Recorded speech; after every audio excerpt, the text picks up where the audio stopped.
Good morning student. आज मैं आप लोगों को नया चैप्टर पढ़ाने जा रहा हूं, जो चैप्टर का नाम जो है साधारण ब्याज। तो सबसे पहले हम लोग ये जानेंगे कि साधारण ब्याज कहते किसको हैं, ठीक है। उसके बाद हम लोग आगे चैप्टर को पढ़ेंगे कि चैप्टर में कौन सा प्रश्न है, उसको फिर हल करेंगे। तो चलिए पहले हम लोग जान लेते हैं कि साधारण ब्याज क्या है। तो देखिए, साधारण ब्याज समझने के लिए एक्सरसाइज 10.1 है, ठीक है। साधारण ब्याज, साधारण ब्याज हम लोग बैंक से कर्ज लेते हैं।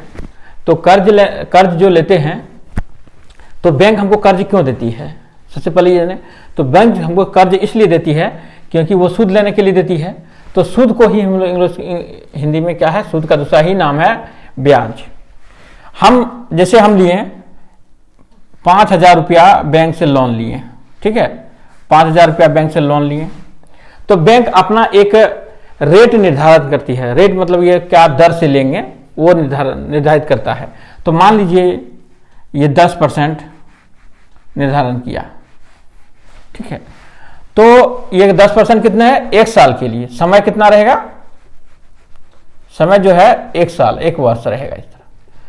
तो 5,000 का सोच लीजिए, 5,000 का 10% जितना होगा, और ये 5,000 तो आपको देना ही है, और 10% के हिसाब से जितना होता है आपको 50 रुपया, 100 रुपया जो भी होगा, इसमें जोड़ के आपको देना पड़ता है। तो इसी को हम लोग बोलते हैं साधारण ब्याज। साधारण ब्याज में जानने के लिए इसमें क्या क्या और चीज है, हम लोग उसको भी जान लेते हैं।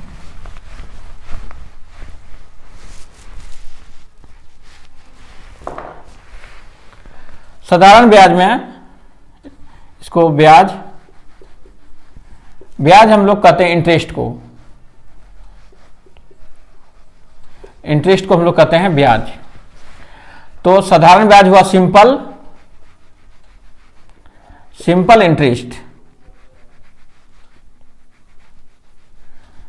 इंटरेस्ट साधारण ब्याज। इसको हम लोग किस तरह से सिंबल करते हैं, एस डॉट और आई, इससे हम लोग इंडिकेट करते हैं साधारण ब्याज को।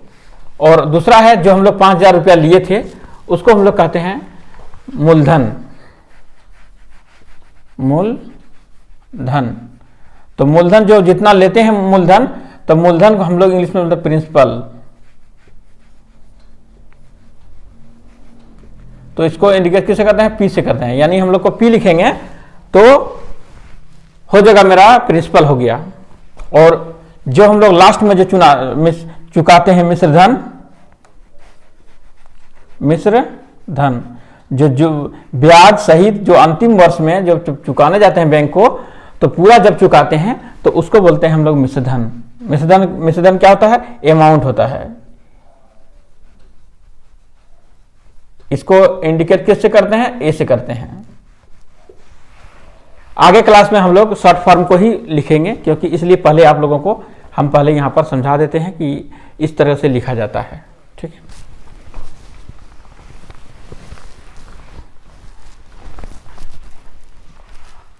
जब ब्याज की दर